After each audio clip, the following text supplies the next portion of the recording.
आज আমরা ইউএসের কানেকটিকাটের ইনফিনিটি মিউজিক হলে এসে পৌঁছলাম কিংবদন্তির রক অ্যান্ড রোল ব্যান্ড এসিডিসির প্রোগ্রাম দেখতে।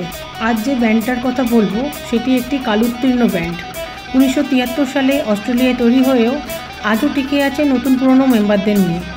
পথ চলা এখনও থামেনি, বরং সারা পৃথিবীতে ট্যুর করে চলেছে সমান জনপ্রিয়তার সাথে।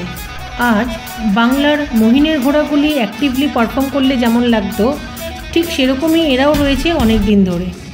অনেক ব্যান্ড মেম্বার মারা গেছেন, অনেকে ছেড়ে দিয়েছেন, তবুও নতুনদের সঙ্গী করে চলেছে এসিডিসি।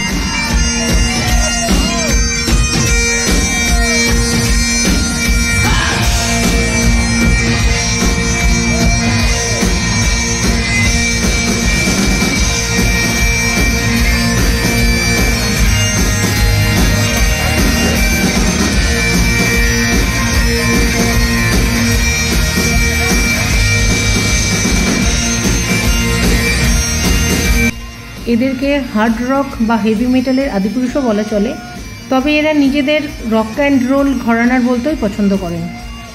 দুই ভাই অ্যাঙ্গুস ইয়াং, ম্যালকম ইয়াংয়ের হাত ধরেই এই ব্যান্ডের সূচনা। একজন লিড গিটারিস্ট আর একজন রিদম গিটারিস্ট। অনেক ভোকালিস্ট, গিটারিস্ট, ড্রামার চেঞ্জ হয়েছে, কিন্তু এখনও অ্যাঙ্গুস আছেন।